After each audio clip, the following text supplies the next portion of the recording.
हमारे रिश्तों में, संबंधों में हम अलग अलग नाम देते हैं लोगों को,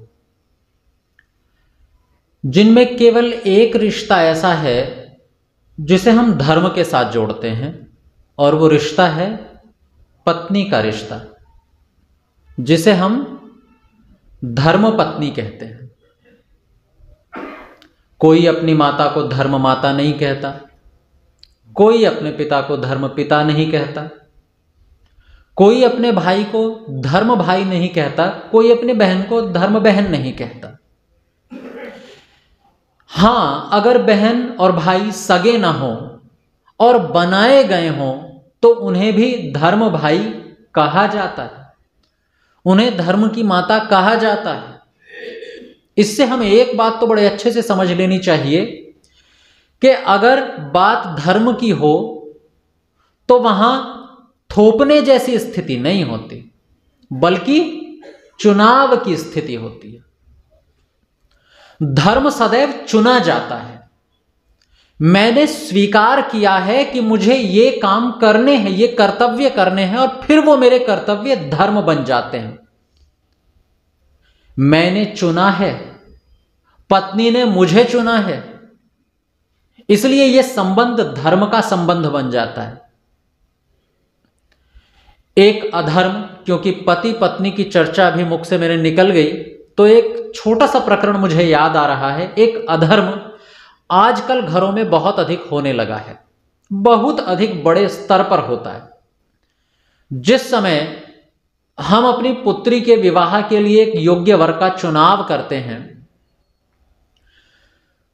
तो उसमें एक गलत परंपरा समाज में आ गई है कि लड़का आता है, लड़की को देखता है, या तो हां कर देता है या ना कर देता है। अधर्म है ये, क्योंकि नियम यह है कि स्त्री को कभी भी रिजेक्ट नहीं किया जा सकता, नहीं किया जा सकता, क्योंकि वो बहुत कोमल स्वभाव की होती है। हम पुरुष झेल जाते हैं, पर स्त्रियां इतनी कोमल होती हैं, तभी तो बच्चों का लालन पालन कर पाती हैं इतने अच्छे से। तभी तो जैसा कि बता रही थी दोपहर की सभा में कि गीले में सो लेती हैं।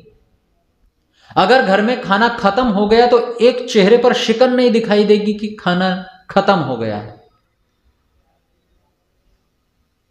इस अधर्म को समाप्त करने के लिए हमें इस संबंध को समझना पड़ेगा कि यह धर्म का संबंध होता क्या है। जिसे मैं चुनाव करता हूं, जिसे मैं स्वीकार करता हूं, वो धर्म होता है।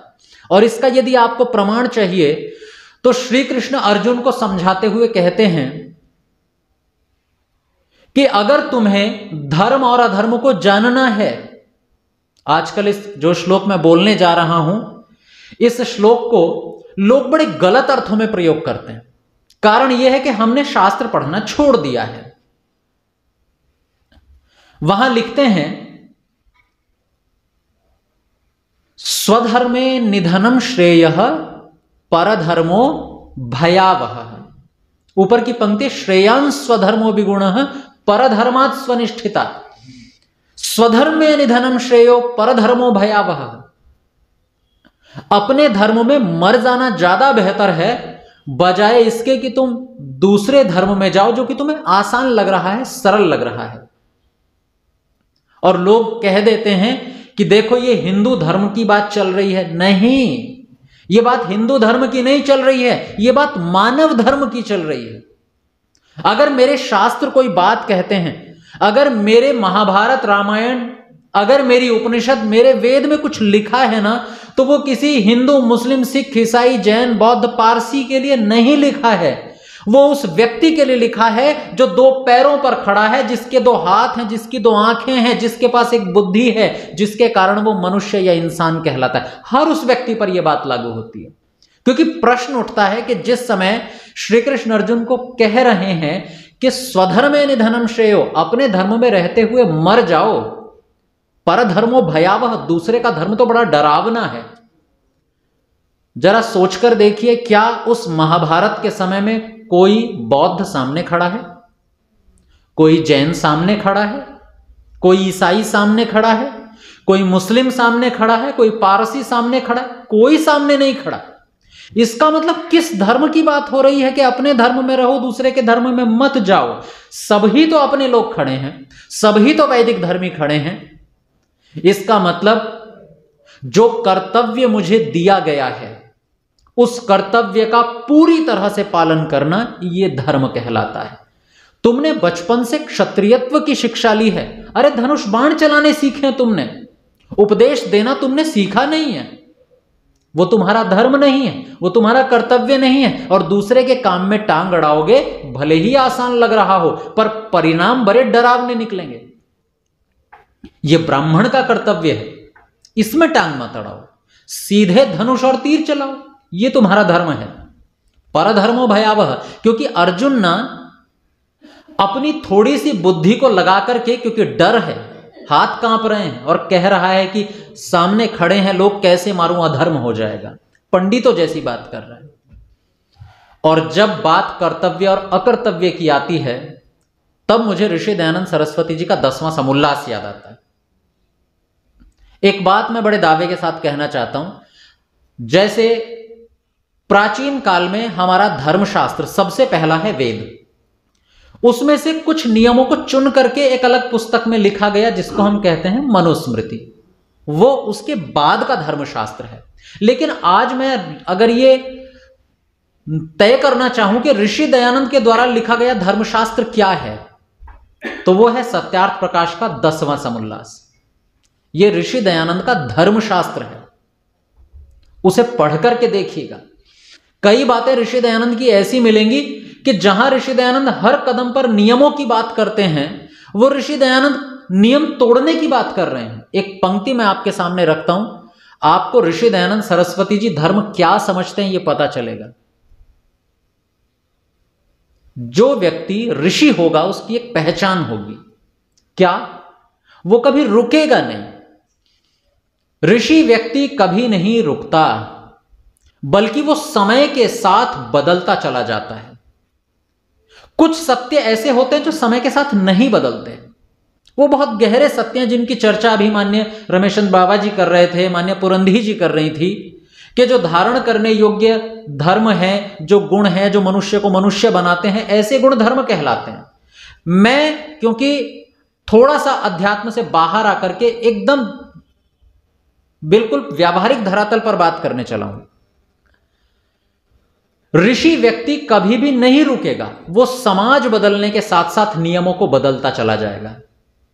क्योंकि अगर आज से 2-3 हजार साल पहले गुरुकुल में पढ़ने वाले बच्चे के लिए नियम लागू था कि वो चप्पल पहन करके नहीं चल सकता, नंगे पैर चलेगा, तो आज आप उस नियम को लागू नहीं कर सकते, क्योंकि तब डामर की सड़कें और इस बजरी कंक्रीट की सड़कें नहीं हुआ करती थी। आज नहीं चल सकता। क्या आज वो नियम लागू होगा शिक्षण संस्थाओं पर? नहीं लागू हो सकता। हो सकता है डामर की सड़कें, कंक्रीट की सड़कें हटा दीजिए, लागू हो जाएगा। मिट्टी है, कच्ची मिट्टी है, पैदल चलिए, बल्कि अच्छा और रहेगा, स्वास्थ्य और बेहतर रहेगा। आज लागू नहीं हो सकता, परिस्थितियां बदल गई हैं। इसलिए ऋषि व्यक्ति तुरंत बदलता जाता है, नियम बदलते जाता है। ऐसे नियम जो बहुत ऊपरी हैं, व्यावहारिक नियम है। और एक ऐसे ही नियम की मैं बात करता हूं। 10वें समुल्लास का विषय क्या है जी? 10वें समुल्लास जी, आचार, अनाचार, भक्ष्य और अभक्ष्य। आचार बोले तो ये घर का आम का आचार नहीं, आचार मतलब आचरण, और अनाचार मतलब बुरा आचरण। भक्ष्य माने जो खाने लायक है, और अभक्ष्य माने जो खाने लायक। ऋषि दयानंद सरस्वती जी जब कहते हैं आचरण क्या है, सदाचार क्या है और दुराचार क्या है, तो पता वो एक पंक्ति लिखते हैं। पता नहीं आप सहमत हो कि नहीं हो, मुझे तो ऋषि दयानंद की एक एक पंक्ति इतनी प्रभावित करती है और अंदर से उद्वेलित कर देती है कि कोई व्यक्ति है अगर भारत को आगे ले जा सकता है मध्यकाल के बाद, तो वो यही दयानंद है। अगर कोई व्यक्ति है जो हमारे इस देश को अभी भी मानसिक दास्ता से निकाल सकता है, तो वो दयानंद सरस्वती जी है। पता है दयानंद सरस्वती जी क्या लिखते हैं? जब बात राजा की चल रही है तो वो कहते हैं राजा के लिए जीतना ही सदाचार है और हार जाना ही अनाचार है। जीत जाना सदाचार है। अगर राजा युद्ध कर रहा है और वो नहीं जीता, इसका मतलब कहीं कुछ गलती हुई है, उसने अपनी जिम्मेदारी निभाई नहीं है, या फिर केवल अपने अहंकार को पोषित करने के लिए सामर्थ्य न होते हुए भी युद्ध लड़ रहा है। अरे श्री कृष्ण के नियम लागू करो ना। अगर मुझे लग रहा है कि मैं कमजोर हूं तो छोड़ दो, बाद में देखा जाएगा। कहीं ना कहीं गलती हुई है अगर हार रहा है तो। इसलिए जब भी हम कर्म क्षेत्र में कदम रखें तो हमें यह तय करना होगा, अगर मैं वैदिक धर्मी हूं, अगर मैं वेद को मानता हूं, अगर मेरा आचरण ऋषियों के अनुकूल है तो मुझे जीतना ही पड़ेगा। और अगर मैं जीतने की स्थिति में नहीं हूं तो फिर युद्ध में कदम ही मत उतारिए। किसी भी ऐसे झगड़े में, किसी भी ऐसी परिस्थिति में मत कदम रखिए जहां नहीं जीत सकते। 100% श्योर कीजिए मुझे जीतना है। चाहे आप गृहस्थ में हो तो गृहस्थ में आपको जीतना है, एक अच्छा गृहस्थ तैयार करना है। संतान का निर्माण कर रहे हैं तो आपको जीत करके निकलना है कि सीना चौड़ा करके कह सके ये मेरा पुत्र है। जीत जाना ही धर्म है, हार जाना अधर्म है। ऋषि दयानंद सरस्वती जी बहुत व्यावहारिक हैं। आज धर्म से बड़ी चिढ़ है लोगों को, इसलिए क्योंकि उसका व्यावहारिक स्वरूप नहीं पता। हम अजमेर में जब अन्न संग्रह के लिए जाते हैं तो उसके साथ साथ में एक यात्रा और निकालते हैं कि अगर अन्न संग्रह के लिए जा रहे हैं और कहीं पर कोई हमें शिक्षण संस्थान मिल गया, कोई ऐसा स्थान मिल गया, लोग इकट्ठे हैं, अवसर मिल गया कुछ बताने का, तो चूकते नहीं हैं और लोगों के बीच में बात करते हैं। तो ऐसे ही एक बार बाहर जा रहे थे गाड़ी से और एक शिक्षण संस्थान के आगे, एक विद्यालय के आगे गाड़ी रोकी। पहले से हमने परिचय कर रखा था कि हम आ रहे हैं और थोड़ी देर बच्चों से बात करेंगे। अब वहां पर एक अजीब सी घटना होती है कि जैसे ही गाड़ी विद्यालय के आगे जाकर के रुकती है, वहां पर जो वहां की प्रधानाध्यापिका है वो हमारा स्वागत करती हैं, कक्ष में ले जाकर के कार्यालय में बैठाती हैं और एक बात कहती हैं, देखो जी आप बच्चों से बातचीत करोगे ना, धर्म की बात मत करना। लेकिन जो जवाब था वो भी उतना ही प्यारा था, तो बोले ठीक है अधर्म की बात कर लेंगे। उन्होंने कहा धर्म मत सिखाना, तो उन्होंने कहा ठीक है अधर्म सिखा देंगे। उन्होंने कहा ना, अधर्म तो बिल्कुल मत सिखाना। तो दो ही विकल्प है हमारे पास, तो या तो धर्म सिखाएंगे या अधर्म सिखाएंगे, तय कर लो आपको क्या सिखवाना है। ये जो धर्म के प्रति लोगों के अंदर एक डर बैठ गया है ना, इसका एक बहुत बड़ा कारण है हमारा जो ट्रीटमेंट होता है ना बच्चों के प्रति, वो थोड़ा गलत होता है। अगर आप किसी बच्चे को लड्डू के अंदर मिर्च भर करके देंगे और उसे खिला करके कहेंगे कि बच्चे लड्डू कैसा है, तो वो कहेगा आज तो दे दिया, आगे से मत दे देना कभी। और उसे अगर गलती से लड्डू कहीं रखा मिल गया, कहीं कार्यक्रम में जाए, मिठाई की दुकान पर जाए, या कोई कहे कि लो जी दिवाली है, होली है, लड्डू खाओ, तो बच्चे का रिएक्शन क्या होगा? मारना चाहते हो, कुछ और नहीं मिला खिलाने के लिए, लड्डू खिला रहे हो, पिछली बार खाया था आंसू बह पड़े थे, पूरे मुंह से, पूरे आंख नाक कान से पानी निकल रहा था। यह भी कोई खिलाने की चीज है? क्यों? क्योंकि दरअसल उसको लड्डू के नाम पर मिर्च का गोला खिलाया गया है। और हमारे भी बच्चे जब थोड़ा सा विद्यालय में जाकर के पढ़ते हैं और वो आकर के कहते हैं कि मैं किसी धर्म वर्म को नहीं मानता, आजकल तो बड़ा ट्रेंड में है ये विचार अपने आप में, कि कोई भी व्यक्ति कहीं किसी सार्वजनिक स्थान पर जाकर के बोले और उससे कहा जाए जी कौन से धर्म को मानते हो, पॉलिटिशियन बन जाए तो और बड़ी मुसीबत। नहीं जी धर्म वर्म कुछ नहीं, मैं इंसानियत को मानता हूं। दरअसल ये जो वाक्य है ये इसलिए आ रहा है कि बचपन में उसे धर्म के नाम पर कुछ और सिखाया गया है। ये हम और आपकी जिम्मेदारी है। जो लोग आर्य समाज से, ऋषि दयानंद से जुड़े हुए हैं वो तो बेहतर बड़ी भली भांति जानते हैं, और जो नहीं जुड़े हुए हैं उनके लिए एक सुझाव है कि बच्चे को धर्म के नाम पर केवल तिलक, केवल दीपक रखकर घूमती हुई थाली न सिखाएं। क्योंकि जब बच्चे की बुद्धि चलनी शुरू होगी ना तो वो तोल करके देखेगा, अच्छा केवल तिलक लगा लेना धर्म है, फिर वो किसी फिल्म में देखेगा तिलक लगाया हुआ व्यक्ति बलात्कार कर रहा है, उसका भरोसा उठ जाएगा। फिल्म छोड़ दो, जब वो देखेगा कि मंदिर में एक व्यक्ति ने तिलक लगा रखा है और वो पैसे खींच रहा है जेबों से, उसका आचरण खुद का अच्छा नहीं है, अभी थोड़ी देर पहले थाली घुमाई थी दीपक रख करके और अभी पीछे सिगरेट पी रहा है, अभी मैंने दुकान पर देखा तो शराब पी रहा है, तो उसका भरोसा गिर जाएगा धर्म पर से। उसे लगेगा अगर यही धर्म है तो मैं धर्म को नहीं मानता, सबको यही बोलेगा। इसलिए ये धर्म के नाम पर कुछ चीजों को उसे मत सिखाइएगा, सिखाइएगा क्या सिखाइएगा धर्म के नाम पर, जो कि मनुस्मृति कहती है, जिसकी चर्चा अभी पिछले 1 घंटे से लगातार हो रही है। मैं गुजरात गया हुआ था, पोरबंदर में, और वहां पर घर में भोजन के लिए गए तो परिवार आकर के बैठ गया, और परिवार में 2-3 बच्चियां, लड़कियां और एक लड़का। उन्होंने एक समस्या मेरे सामने रखी कि जी हम विद्यालय जाते हैं जब, तो बड़ी समस्या होती है कि हम यहां तो सीखते हैं कि अपने धर्म को गर्व से पालन करो, और वहां पर जब हम बोलते हैं कि हम धार्मिक हैं तो थोड़ी सी शर्म आती है कहने में। क्या करें? तो मैंने उनको एक छोटा सा समाधान दिया। मैंने कहा भूल जाओ दुनिया में कितने धर्म है, कौन सा धर्म है कि नहीं है, तुम भूल जाओ। थोड़ी देर के लिए तुम एकदम प्योर बन जाओ, कुछ मत सोचो विचारो। अब मेरे कुछ सवालों का जवाब दो। बच्चे, क्या नाम है आप दोनों का? समर्थ है और उनका पार्थ। अब थोड़े से जवाब दोगे? चलो, भूल जाओ दुनिया में कोई धर्म है कि नहीं है, बस ये जवाब दो। तुम्हारे दोस्त हैं विद्यालय में? अच्छा, तुम अपने दोस्त में क्या खासियत देखना चाहते हो कि ऐसा दोस्त होना चाहिए, मेरे दोस्त में ये चीजें तो होनी चाहिए, ये गुण तो होने चाहिए? क्या देखना चाहते हो? ऐसा दोस्त हो। मेरा दोस्त सच्चा होना, बिल्कुल सही बात। और क्या करने वाला? हंसाने वाला, हाँ, खुश रखने वाला होना चाहिए। बिल्कुल अंदर की बात बोली है तुमने। और कैसा हो? हाँ, बुरे कामों में ना लगे, अच्छे काम करे। और कपड़े गंदे हो चलेगा, ना नहाता हो चलेगा, और ऐसी ऐसी कुछ चीजें मन में जो आ रही हो। आप में से भी किसी के आ रही हैं पीछे आगे?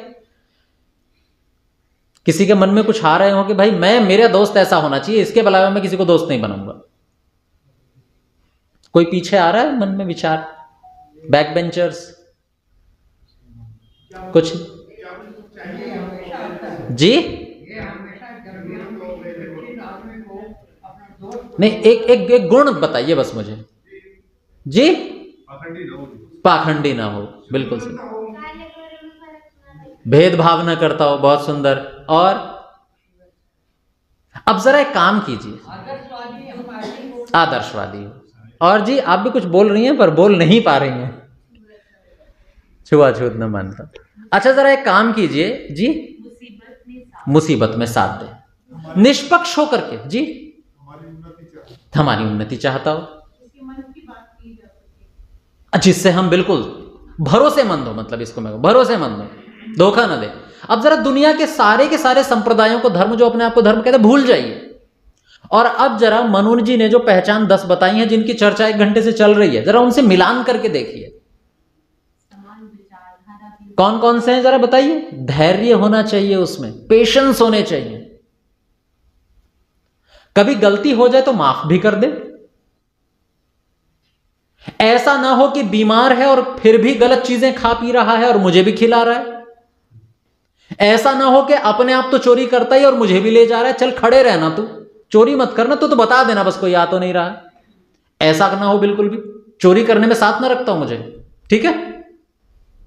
साफ सफाई रखता हो, पसंद है। बुद्धिमान हो। अनपढ़ को दोस्त बनाओगे? जिसके 0 नंबर आते हो, फेल हो जाता हो, आपको भी फेल कर देगा, है ना। ये तो भूल ही गए बताना, अभी याद आ रहा होगा, अरे ये तो भूल ही गए। बुद्धिमान को दोस्त बनाएंगे हम, जिसके अंक अच्छे आते हो, ठीक है, पढ़ाई में आगे रहता हो, सच बोलता हो, और हां, गुस्सा ना करता हो, लड़ाई झगड़ा ना करता हो। अब सोच करके देखिए, ये बिल्कुल वही के वही गुण है जो हम एक अच्छे व्यक्ति में देखना चाहते हैं। और महर्षि मनु जिन पर एक प्रश्न चिन्ह लोग लगाते हैं कि ये सांप्रदायिक हैं, ये महिलाओं के विरोधी हैं, ये एक समाज के तबके के विरोधी हैं, वो मनु महाराज जब धर्म की पहचान बताते हैं तो उस पहचान में ना जनेऊ आता है, ना उस पहचान में चोटी आती है, ना तिलक आता है, ना दीपक आता है, ना मंदिर आती है, ना मूर्ति आती है, ना धोती आती है, ना कुर्ता तक, कुछ भी नहीं आता। वो आता है जो दुनिया के किसी छोर पर बैठे हुए व्यक्ति को भी मौलिक जरूरत है, उसकी बेसिक जरूरत है, वो वास्तव में धर्म का अंग है, वो धर्म की वास्तव में पहचान है, वही व्यक्ति धार्मिक हो सकता है। इससे ज्यादा खुलापन आपको दुनिया के किसी कोने में मिलेगा ही नहीं। इससे ज्यादा प्रैक्टिकल व्यक्ति आपको दुनिया में कोई मिलेगा ही नहीं।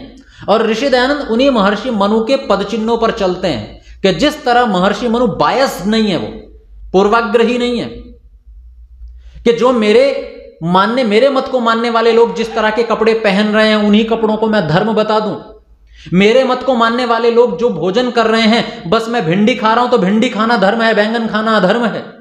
निरामूर्खता की बात है भाई।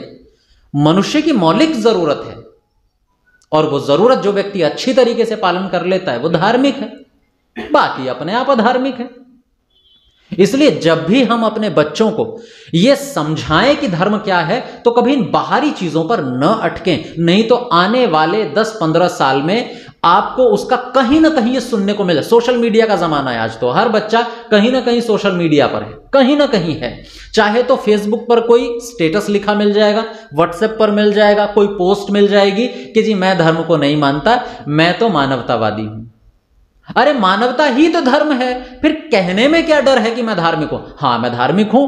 अब बच्चे मैं आपसे सवाल पूछना चाहता हूं, अगर आप सच बोलते हैं, अगर आप क्रोध गुस्सा नहीं करते हैं, अगर आप धैर्य पेशेंस रखते हैं, अगर आप साफ सफाई रखते हैं, अगर आप अच्छा पढ़ते हैं, अगर आप समय बर्बाद नहीं करते, और मनु कहते हैं जो व्यक्ति ऐसा करता है वही धार्मिक है, तो आप धार्मिक हैं कि नहीं है? मैं धार्मिक हूं।